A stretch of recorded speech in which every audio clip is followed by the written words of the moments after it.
नमस्कार। वैसे तो ये चैनल मैंने एजुकेशनल टॉपिक के लिए बनाया है, जहाँ मैथ और फिजिक्स के टॉपिक पे डिस्कस करती हूँ। पर आज इन सब से हटकर, इन सब से ऊपर कुछ अलग बात करना चाहती हूँ। जी हाँ, मैं बात करना चाहती हूँ कुछ ऐसे महान व्यक्तित्व का जिनके लिए हम निःशब्द रहते हैं। इनके पहचान को बताने के लिए शब्द ही नहीं होते हैं। बस हम इस तसल्ली के लिए बात करना चाहते हैं कि हम कुछ ना सही इतना तो कर ही सकते हैं कि उन्हें याद कर लें, उनके कुछ पहलू को जानें, बात करें और समझें। कितना सही कितना गलत ये तो नहीं पता, पर जो सुना जाना उन आधे अधूरे जानकारी को रखना चाहते हैं आप सबके बीच। हम बात कर रहे हैं अपनी और शिक्षा के बीच की सबसे अहम कड़ी। आप समझ गए होंगे, जी हाँ, हम बात कर रहे हैं महान वैज्ञानिकों की। सोचते हैं क्या जज्बा, क्या धैर्य, क्या हिम्मत लेकर जन्म लेते होंगे ये महान वैज्ञानिक। बार बार फेल होते हैं, फिर ट्रायल, फिर फेल, फिर ट्रायल। इतना धैर्य रखते होंगे कि पूरी ज़िंदगी एक सोच के वो जिंदा करने में लगा कर रख देते हैं। बहुत अजीब होते होंगे, जिनके लिए सच तक पहुंचना इतना ज़रूरी हो जाता है कि वो अपना सब कुछ इसके पीछे लगा देते हैं। आप विश्वास नहीं मानेंगे, इनका जीवन मुझे हमेशा से परेशान करता है कि खुद को इतना मैं बौना महसूस करने लगती हूँ कि मैं उसे आपके सामने व्यक्त नहीं कर सकती। फिजिक्स पढ़ाते समय कितना आसान लगता है, according to Newton, according to Galileo, according to Einstein, according to Faraday बोलना। पर ये सब बोलना इतना आसान है, परंतु सोचती हूँ कि इस मुकाम पर पहुँचने में उन लोगों ने अपनी ज़िंदगी किस दांव पर लगाई होगी, कैसी रही होगी उनकी ज़िंदगी। आज बात करते हैं एक ऐसे ही महान वैज्ञानिक गैलीलियो की।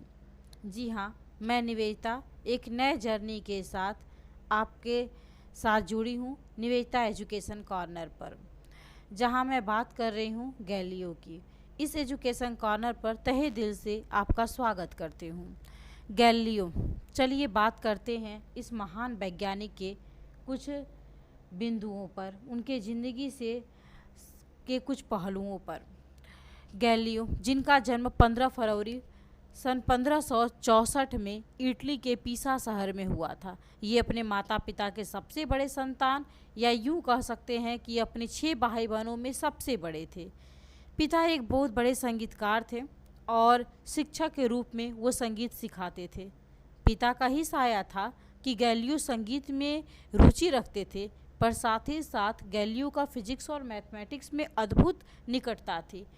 गैलीलियो फिजिक्स के राह पर चलना चाहते थे, नई नई खोज करना चाहते थे, शौक था, पर पिता का मन था उनका बेटा डॉक्टर बने।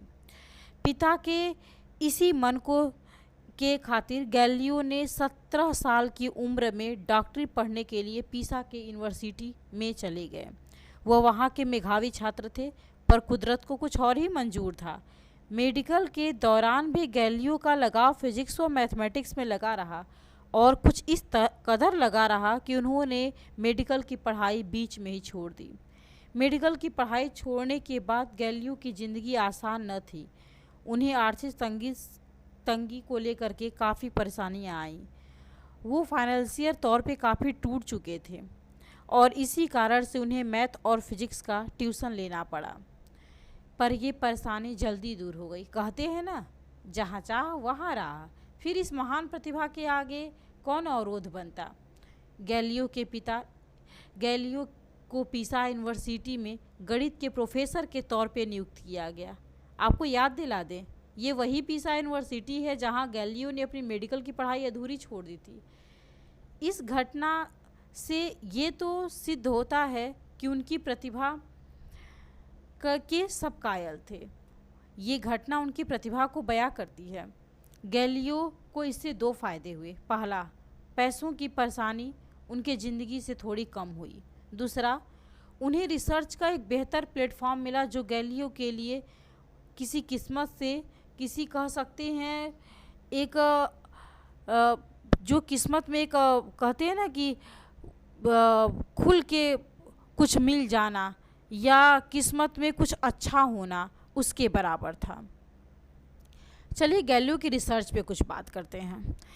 यदि गैलियो की रिसर्च की बात करें तो उनके रिसर्च के लिए मेरे पास जानकारी तो पूरी नहीं है, लेकिन हाँ, फिजिक्स टीचर होने के नाते जितना जानती हूँ उतना आपसे शेयर करना चाहूँगी। गैलियो पहले ऐसे वैज्ञानिक थे जिन्होंने एक बेहतर टेलीस्कोप बनाया। उसका प्रयोग एस्ट्रोनॉमी पर किया गया। कुछ लोगों के दिमाग में ये भी गलतफहमी होती है कि गैलियो ने ही पहला टेलीस्कोप बनाया था, लेकिन ऐसा नहीं था। पहला टेलीस्कोप की खोज करने वाले ये पहले वैज्ञानिक नहीं थे। हाँ, ये हम कह सकते हैं कि पहले टेलीस्कोप के आधार पर गैलियो ने उससे बेहतर टेलीस्कोप बनाया था और पहली बार एस्ट्रोनॉमी पर उन्होंने उसका प्रयोग किया था। इस प्रयोग के दौरान गैलियो ने हमारे बीच बहुत सी भ्रांतियों को दूर किया। जैसे हम चांद की सतह को चिकना मानते थे, पॉलिश मानते थे। गैलियो ने पहली बार बताई कि चांद की सतह खुरदुरा, गड्ढों से भरा और पहाड़ों से युक्त होता है। उन्होंने वहाँ के लिए कई स्केच भी दिए और साथ ही साथ ये परिभाषित किया कि चांद की सतह किस तरह की होती है और हमें एक नया सोच दिया, एक नई दिशा दी। दूसरे प्रयोग पर बात करें तो उस समय के लिए ये प्रयोग एक आश्चर्यजनक था। गैलियो ने पहली बार बताया कि अलग अलग द्रव्यमान यानी मास के पिंड अगर एक ही ऊंचाई से एक निश्चित समान ऊंचाई से एक साथ गिराए जाएं तो दोनों पिंड पृथ्वी पर एक साथ पहुंचेंगे, यानी उनका उस ऊंचाई से पृथ्वी पर गिरने में जो समय लगेगा वो बराबर होगा। जबकि हमारा आंकड़ा उस समय ये कहता था कि अलग अलग द्रव्यमान की वस्तु को जब एक साथ ऊंचाई से गिराया जाता है तो जो वस्तु भारी होती है, जिसका द्रव्यमान ज़्यादा होता है, वो पहले पृथ्वी पर गिरता है। लेकिन गैलियो ने बताया कि वस्तु का द्रव्यमान और उसके समय, इन दोनों का एक दूसरे के साथ कोई वास्ता नहीं होती है। मतलब किसी भी वस्तु को अगर एक ऊंचाई से, अलग अलग द्रव्यमान की वस्तु को अगर समान ऊंचाई से समान टाइम पर गिराया जाए तो पृथ्वी पर पहुंचने में जो समय लगता है वो समय वस्तु के द्रव्यमान पर निर्भर नहीं करता है। ये हमारे लिए एक आश्चर्य से कहीं ज़्यादा था। आगे बात करते हैं गैलियो की ऐसी उपलब्धि पर, जो उपलब्धि गैलियो के लिए बड़ी उपलब्धि तो रही, लेकिन यही शायद उनके दुख का कारण बना। वो ये थी कि गैलियो ने सूर्य को ग्रहों का केंद्र बताया और कहा कि सारे ग्रह पृथ्वी सहित सूर्य के चारों ओर परिक्रमा करते हैं। ये एक ऐसा उनका प्रयोग था जो ताउम्र उनको परेशानियों में घेरा रहा। लेकिन इस पे बात हम थोड़ी देर बात करते हैं। चलिए आगे बढ़ते हैं। गैलियो ने कई ऐसे आश्चर्यजनक तथ्य दिए थे जो विज्ञान और आधुनिक खोज का आधार बना। अब बात करते हैं उनकी निजी जिंदगी पर और थोड़ा प्रकाश डालते हैं। गैलियो का सरनेम गैलियो नहीं था। ये उनको सरनेम काफ़ी देर से मिला। बहुत कम लोग इस बात को जानते हैं। लेकिन इससे बढ़ कर के बात करें तो गैलियो के जो पिता की साया थी उनके सर पे, वो समय से पहले चली गई, जिसके वजह से गैलियो को बहुत परेशानियों का सामना झेलना पड़ा। जैसे घर के सबसे बड़े सदस्य होने के नाते बहनों की शादी, घर का खर्च और अपने खुद का सपना जो था उसको पूरा करना, ये सारी चीज़ें गैलियो के सर पे आ पड़ी। उफ। खैर, गैलियो को यूनिवर्सिटी में फादर के तौर पे स्थान मिला था। लेकिन उस बीच गैलियो के साथ एक परेशानी आई। गैलियो का संपर्क मारिना नाम की एक लड़की से हुआ जिसे वो बहुत पसंद करते थे और उसके साथ शादी भी करना चाहते थे। पर फादर के पोस्ट पर होने के वजह से, इस पोजीशन पर होने के वजह से गैलियो शादी नहीं कर सकते थे। ये धर्म के खिलाफ था। लेकिन वो मारिना को छोड़ भी नहीं सकते थे। मारिना खुद भी गैलियो को बहुत पसंद करती थी और उनके साथ अपनी पूरी ज़िंदगी बिताना चाहती थी। लेकिन एक तरफ परिवार की जिम्मेदारी, जिसके लिए वो यूनिवर्सिटी को नहीं छोड़ सकते थे, और दूसरी तरफ मारिना। दोनों के बीच में गैलियो ने मारिना से शादी नहीं किया, लेकिन कहते हैं मारिना और गैलियो से 2 बेटियां और 1 बेटे ने जन्म लिया। ये चीज़ उस समय काफ़ी विवाद में रहा। हालांकि कुछ राइटर ये कहते हैं कि उस समय कई दिग्गजों ने शादी नहीं की थी, ये प्रचलन था। लेकिन वहीं कुछ राइटर ये भी कहते हैं कि गैलियो के इस एक फैसले ने उन्हें बहुत विवादों से घेरा रहा और उन्हें धर्म के खिलाफ कार्य करने वाला उन्हें एक व्यक्तित्व के रूप में देखा गया। गैलियो के सर पर तीनों बच्चों की जिम्मेदारी आ पड़ी, क्योंकि मारिना ने गैलियो का साथ छोड़ दिया और वो किसी और से शादी कर ली। कारण क्या था? कारण सिर्फ यही था कि गैलियो का मारिना के साथ शादी न करना। खैर, अब गैलियो के सर पे 3 बच्चों की जिम्मेदारी थी। उस समय दहेज प्रथा था, जिसके वजह से बेटियों की शादी उनके लिए एक बहुत बड़ी परेशानी बन गई। आर्थिक तंगी के कारण गैलियो के सामने 2 परेशानी थी। पहला, बेटियों की शादी के लिए पैसों का व्यवस्था न करना। दूसरा, बेटियों के नाजायज़ होने की वजह से उनकी शादी में रुकावट आना। एक पिता के तौर पे गैलियो हार गए और उन्होंने अपनी बेटियों को चर्च में सिस्टर के तौर पर जिम्मेदारियों में डाला और ताउम्र वे बिना शादी किए धर्म का निर्वाह करती रहीं। आगे बढ़ते हैं। हालांकि निजी ज़िंदगी पर टिप्पणी करना सही नहीं होगा, क्योंकि उस समय उनकी निजी ज़िंदगी को कितना बयां किया जाए, ये नहीं कितना सही बयां किया गया, ये कहा नहीं जा सकता। इसलिए उनकी निजी ज़िंदगी को छोड़कर उनके कुछ खास बिंदुओं पर बात करते हैं। चलिए गैलियो के अगले पहलू पे बात करते हैं। गैलियो की परेशानी वहाँ शुरू हुई जब वह निकोलस की खोज का समर्थन करने लगे। गैलियो ने बताया कि सूर्य हमारे ग्रहों का केंद्र है, वे सारे ग्रह पृथ्वी सहित सूर्य का चक्रण करते हैं, जबकि उस समय लोग पृथ्वी को केंद्र मानते थे। न जाने धर्म का कौन सा पट्टी आँखों पर पड़ा था, न जाने कौन सी पट्टी आँखों पर बंधी थी कि लोगों ने गैलियो की इस खोज को धर्म के खिलाफ माना। 1632 में गैलियो के रिसर्च पर मुकदमा चलाया गया। उनके ऊपर इस बात का मुकदमा चला कि वो बाइबल के खिलाफ अफवाह फैला रहे हैं, जिससे धर्म को ठेस पहुंच रहा है। वहाँ किसी ने गैलियो के मन पर लगने वाले ठेस का तो ध्यान ही नहीं दिया।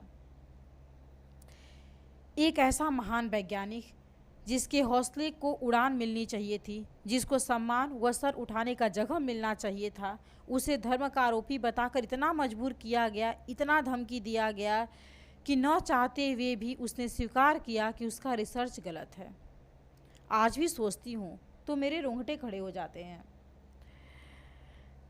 क्या परिस्थिति रही होगी जहाँ वर्षों के प्रयास को मात्र इसलिए कुचल दिया गया कि कुछ लोग धर्म के खिलाफ थे, कुछ लोगों को ये धर्म के खिलाफ लगा, धर्म के खातिर अधर्म किया गया। खैर, गैलियो को रोम की अदालत में मृत्यु दंड दिया गया। ये सोचकर ताज्जुब होता है। बाद में ये दंड उम्र कैद में परिवर्तित किया गया। कहते कुछ वर्षों के बाद उनकी तबीयत बिगड़ने के कारण उन्हें घर में ही कैद करके रखा गया। इस दौरान गैलियो ने अपने आप को इतना मजबूर पाया कि वो किस तकलीफ में रहे होंगे, मेरे पास बोलने के लिए शब्द नहीं है। पर कहते हैं ना, आप शरीर को बांध सकते हैं, सोच को नहीं। इस उम्र कैद के दौरान गैलियो का चिंतन कम नहीं हुआ। उन्होंने इस दौरान कई रिसर्च बुक लिखे, जिसमें उन्होंने टू न्यू साइंस उनकी चर्चित बुक रही। 1938, ये बात 1938 की है, जब गैलियो पूर्ण रूप से ब्लाइंड हो गए थे। आँखों की रोशनी पूरी तरह साथ छोड़ दी थी। शायद वे भी थक गई थी, इतने लाचार हो गए थे। उसी दौरान उनकी बेटियां, जो उनकी एकमात्र सहारा थी, उन्होंने उनका साथ छोड़ दिया और वो दुनिया से चली गई। एक बंद कमरे में 4 दीवारों के बीच एक बूढ़ा वैज्ञानिक, कह सकते हैं एक महान वैज्ञानिक जो वृद्ध हो चुका था, बिल्कुल असहाय। 8 जनवरी 1916 को इस महान वैज्ञानिक ने अपना शरीर मात्र त्याग दिया, क्योंकि उनकी आत्मा तो उनके रिसर्च के साथ आज भी हमारे बीच में है। इनके जाने के काफ़ी समय बाद एक पेंटिंग मिली, जिसमें गैलियो को गहरी सोच में जेल की तरफ दीवार पर देखते हुए दिखाया गया था। कहते हैं गैलियो दीवार के पर खुदाई से लिखे एक लाइन को पढ़ रहे थे, जिस पर लिखा था,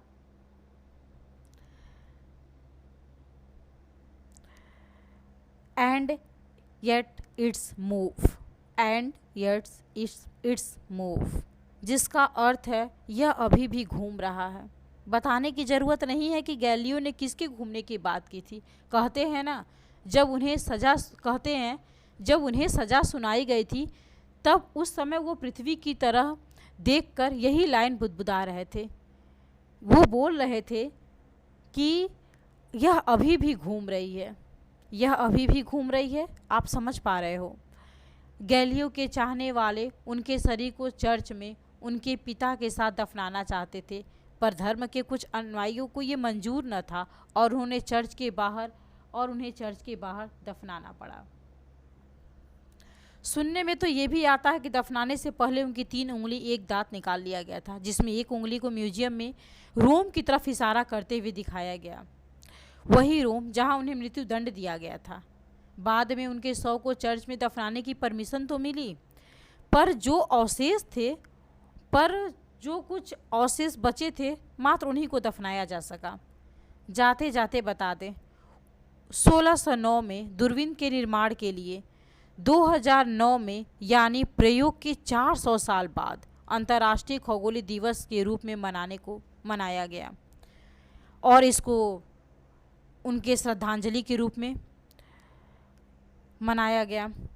या फिर हम ये भी कह सकते हैं कि हमने प्रायश्चित किया, जो उनके साथ हुआ शायद उसका प्रायश्चित किया गया। उनके मृत्यु के 350 वर्ष बाद चर्च के पोप ने ये भी कहा कि उनके ऊपर लगाए गए सारे इल्ज़ाम गलत हैं और वो माफ़ी मांगते हैं। पर इतना सवाल ज़रूर है कि इतना देर क्यों इतना देर हुआ इस एक माफ़ी को मांगने में। अब एक महत्वपूर्ण बात के साथ हम विदा लेते हैं। एक महत्वपूर्ण बात, जब गैलियो की मृत्यु हुई थी, तो ये तो हम नहीं कह सकते, शायद ये कहना ही गलत होगा कि गैलियो की मृत्यु हुई। गैलियो की मृत्यु नहीं हुई ये कहना बिल्कुल सही नहीं है, क्योंकि ऐसे लोग मरते नहीं हैं। हम ये कह सकते हैं कि उन्होंने जब अपना शरीर त्यागा तो उसी दिन एक महान वैज्ञानिक ने जन्म लिया। जी हाँ, महान वैज्ञानिक से आपके दिमाग में जिनका नाम आया, आपके जहन में जिनका नाम आया, मैं समझ सकती हूँ आप बिल्कुल सही हैं। एक महान वैज्ञानिक न्यूटन ने जन्म लिया। शायद यही कारण है कि न्यूटन को गैलियो का पुनर्जन्म मानते हैं, और यही न्यूटन ने आगे चलकर गैलियो के बहुत सारे रिसर्च को जिंदा किया, जो हमें ये बताता है कि गैलियो एक अच्छे एस्ट्रोनॉमर, एक अच्छे इंजीनियर, फिलोसोफर, मैथमेटिशियन थे। ये father of modern physics, father of modern science थे। यहाँ तक कि महान साइंटिस्ट आइंस्टीन भी कह गए कि आज के आधुनिक विज्ञान के जनक अगर कोई है तो वो गैलियो है। ये छोटी सी वीडियो मैंने गैलियो के नाम से श्रद्धांजलि किया है, और तहे दिल से उस पवित्र आत्मा को धन्यवाद करती हूँ कि उन्होंने आज साइंस को इतना कुछ दिया। इसी के साथ विदा लेती हूँ। Thank you so much and bye bye.